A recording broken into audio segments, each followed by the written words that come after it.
Hi hello నమస్తే, welcome back to iDream media.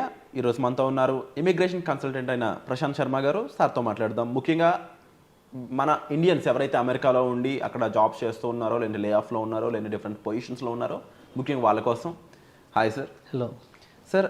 Right no అమెరికాలో అంటే యూఎస్ సిటిజన్షిప్ రాకుండా పెండింగ్లో ఉన్న వాళ్ళు అయి ఉండొచ్చు, లేకపోతే అక్కడ జాబ్స్ చేస్తూ అలాగే లే ఆఫ్స్ అవుతూ ఇలాంటి సిచ్యువేషన్లో ఉన్న వాళ్ళ పరిస్థితి గురించి అడుగుతున్నాను. స్పాన్సర్షిప్ సంబంధించి దానికి సంబంధించి అప్డేట్స్ ఏం నడుస్తున్నాయి ఇప్పుడు రైట్ నో?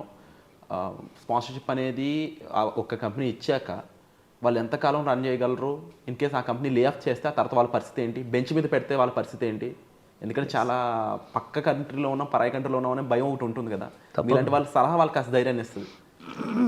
సలహా చెప్పేదానికంటే ఆల్రెడీ వెళ్ళి అక్కడ స్పాన్సర్షిప్ తీసుకుని, ఫర్ ఎగ్జాంపుల్ ఇండియా నుంచి వాళ్ళు వెళ్ళేటప్పుడే ఒక కన్సల్టెంట్ ద్వారా కానీ ఆఫర్ లెటర్ అనేది తీసుకొని వెళ్తారు. ఒక కన్సల్టెంట్ ఇక్కడ దీన్ని ఫుల్ టైమర్ అండ్ కాంట్రాక్టర్స్ అని విభజిస్తారు. దీన్ని కాంట్రాక్టర్స్ అంటే కన్సల్టెంట్ పేరోల్లో ఆన్ 80-20 షేరింగ్ రేషియో, అది వాళ్ళ అండర్స్టాండింగ్. 60-40, 80-20 చాలా నడుస్తుంటాయి. ఆ రేషియోలో నడుపుతూ అక్కడ then it comes to a consultant's responsibility to put him back on a project.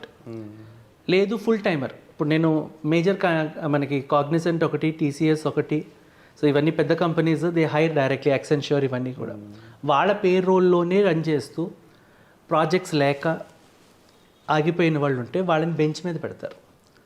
Bench మీద పెట్టి కొంతకాలం ఇంకా వాళ్ళకి రాకపోతే లే ఆఫ్స్ దాకా పోతాయి. ఏది ఏవైనా సరే వీళ్ళ పేరోల్ వీళ్ళు రన్ చేసుకుంటూ ఉంటే, యాజ్ అ కన్సల్టెంట్ దగ్గర ఉన్నప్పుడు వీళ్ళ పేరోల్ వీళ్ళు రన్ చేసుకుంటూ ఉన్నంతకాలం వాళ్ళకి ఎలాంటి ఇబ్బంది ఉండదు. అదే ఫుల్ టైమర్ అనుకోండి, ఇప్పుడు యాక్సెంచర్లో the company has to hold their status. Everything is on their status there. మీరు B1లో ఉన్నారా, H1లో ఉన్నారా, స్టేటస్ని మెయింటైన్ చేసుకోవడంలో ఉంటుంది. స్టూడెంట్కి SEVIS is there status. SEVIS ఉన్నంతకాలం వాళ్ళకి ఇష్యూ ఉండదు. అట్లాగే వీళ్ళకి కూడా H1లో స్పాన్సర్షిప్, వాళ్ళ ఎంప్లాయర్ వీళ్ళని హోల్డ్ చేసినంత కాలము వాళ్ళకి ఇష్యూ ఉండదు. Everything is on how do the pay. So అందుకే కన్సల్టెంట్స్ యూజువల్లీ ఏం చేస్తారంటే, ఇనిషియల్గా వెళ్ళిన తర్వాత ఒక 1 month 2 months వీళ్ళ షేరింగ్ రేషియోతో పాటు కొంత అమౌంట్ అన్నది వాళ్ళు రిజర్వ్లో పెట్టుకుంటారు. ఓకే. ఇలాంటి క్రైసిస్ టైంలో వాళ్ళ పేరోల్ రన్ చేయడానికి వాళ్ళకి ఉపయోగపడుతుంది. సో ప్రస్తుతం ప్రాజెక్ట్స్ అంటారా, ఆల్రెడీ 1 year బట్టి ప్రాజెక్ట్స్ అయితే చాలామంది లే ఆఫ్స్ అవ్వడం చూశాను. ఇండియా వాపస్ వచ్చిన వాళ్ళని చూశాను. వచ్చి మళ్ళీ ఇక్కడే వాళ్ళ they started their career back ఇక్కడ. So n number of people, so there are lucky persons who get their opportunities there. చాలా తక్కువ, దేర్ వెరీ ఫ్యూ. వేళ మీద లెక్క పెట్టుకోవచ్చు నాకు తెలిసిన వాళ్ళలో.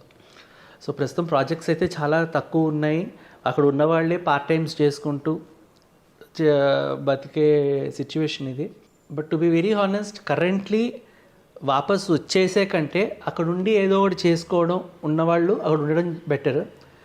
లేని పరిస్థితిలో yes we have our backup year in India, తర్వాత చూసుకోవచ్చు అన్నవాళ్ళు వచ్చేయడం బెటర్. సో 2 cases అంటారు. 2 కేసులు ఉన్నాయి. అండ్ ఫస్ట్ కేసే తీసుకున్నట్లయితే వాళ్ళ పరిస్థితి ఎలా ఉంటుంది సార్? ఎంతకాలం అనేది వాళ్ళు వర్క్ చేయాల్సి ఉంటుంది? అది ఆ డిపెండబుల్స్, ఆ రీజన్స్ అని ఏ విధంగా ఉంటాయి? అంటే everything is on their employer. ఇందాక చెప్పినట్టు ఎంప్లాయర్ వాళ్ళ స్టేటస్ హోల్డ్ చేసినంత కాలము, until he gives assurance they can stay. Minimum 6 months అవ్వచ్చు, 1 year అవ్వచ్చు. వీళ్ళ పాకెట్ నుంచి అక్కడ పేరోల్ రన్ చేసుకుంటూ కూడా కావచ్చు. That depends. So there are many permutations and combinations in it. So ఏది లేదు అంటే మినిమం 6 months అయితే ఉండొచ్చు. 6 months తర్వాత ఎలాగైనా they will become illegal. So they have to any which ways come back. So 6 months లోగా వీళ్ళు ఇంకోటి ఏదైనా చిన్న చితగా జాబ్ వెతుక్కుని they can run the show. And most of the people ఎవరైతే బెంచ్ మీద ఉంటూ ఉంటారో వాళ్ళకి ఎటువంటి రైట్స్ ఉంటాయి? అంటే యూజువల్ సిటిజన్ లాగా అన్ని రైట్స్? సిటిజన్ కాదండి, దే ఆర్ ఆల్ H1s కాబట్టి there are no work permit. So citizens, green card holders ఉండే ఇవి వీళ్ళకి ఎందుకు ఉంటాయి? 100% ఉండవు. But what they can do, like ఒక ఫ్రీగా అయితే అన్ని చేయలేరు కదా. అక్కడ పార్ట్ టైమర్స్ ఇప్పుడు అన్నీ బయటికి చెప్పలేరు. చాలామంది అక్కడ ఇంటి నుంచి వర్క్ చేసుకునే వాళ్ళు ఉంటారు. అంటే పార్ట్ టైమ్స్ మార్నింగ్ అక్కడ ఆఫీస్కి వెళ్ళి ఇంటి నుంచి క్లౌడ్ కిచెన్స్ రన్ చేసుకునే వాళ్ళు ఉన్నారు. సో చాలామంది ఇప్పుడు అక్కడ నిజం చెప్పాలంటే ఇండియన్స్కి స్టిచ్చింగ్ ఒకటి, బ్యూటిషియన్ కోర్సెస్ ఒకటి, these courses are also. Food trucks ఎక్కువ వింటూ ఉంటాను సార్ ఇండియన్స్ అనగానే. Is that possible and like ఇలాంటి H1స్కి చేస్తారండి. ఇప్పుడు the main motto is earning.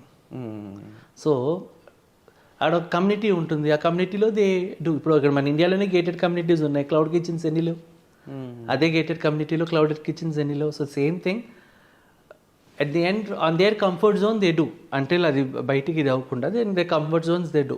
For example నేనే ఉన్నాను, నా wife she might run a cloud kitchen in the community there. So H4 వాళ్ళు they are eligible to work కదా కరెంట్లీ. ఇప్పుడు పూర్వం అంటే లేదు, ఇప్పుడు బైడెన్ గవర్నమెంట్లో they are eligible to work. So she is doing a self employment.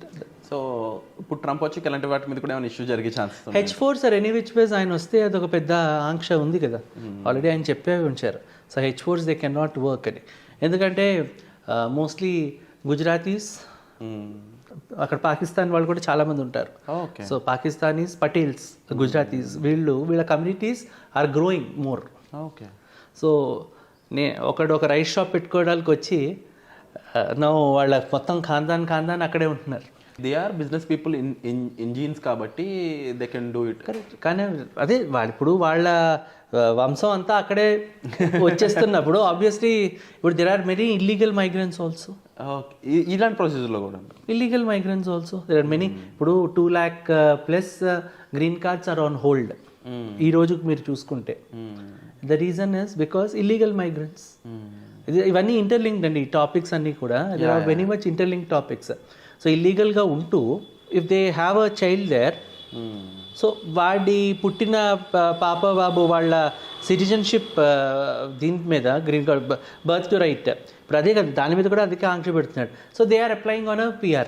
So definitely చాలా points ఉన్నాయి సార్ తెలుసుకోవడానికి, ఆడియన్స్కి తెలియజేయడానికి. అండ్ ముఖ్యంగా రైట్ నో H1 మీద వెళ్ళిన ఎంప్లాయీస్ అయి ఉండొచ్చు, అంటే ముఖ్యంగా ఎవరైతే స్టూడెంట్స్ ఎంప్లాయ్మెంట్ సంపాదించుకున్నారో బెంచ్ మీద ఉన్న వాళ్ళు అయి ఉండొచ్చు. రైట్ నో స్పాన్సర్షిప్ సంబంధించి అదర్ డీటెయిల్స్, కంపెనీ బెంచ్ మీద పెడితే ఏంటి, లేదా కంప్లీట్గా లే ఆఫ్ చేస్తే ఏంటి, మా సిచ్యువేషన్ రావాలా వద్దా, మీ పర్సనల్ సిచ్యువేషన్ గురించి సార్కి ఎక్స్ప్లెయిన్ చేసినట్లయితే దాన్ని బట్టి ఒక రైట్ డెసిషన్ అనేది మీకు ఇవ్వడం జరుగుతుంది ఒక ఇమిగ్రేషన్ కన్సల్టెంట్గా. దానికి సంబంధించిన డీటెయిల్స్ కోసం మీరు డిస్ప్లే అవుతున్న నెంబర్స్ కాల్ చేసి సార్తో సంప్రదించవచ్చు. And holding of the episode birth right సంబంధించిన ఇష్యూస్ ఏదైతే నడుస్తూ ఉన్నాయో అక్కడ దానికి సంబంధించిన అప్డేట్స్ అనేవి నెక్స్ట్ ఎపిసోడ్లో మనం డిస్కస్ చేద్దాం సార్తో. సో లేటెస్ట్ అప్డేట్స్ కోసం స్టే ట్యూన్. తప్పకుండా ఈ ఛానల్ లైక్ చేయండి, షేర్ చేయండి, సబ్స్క్రైబ్ చేసుకోండి. And thank you so much sir.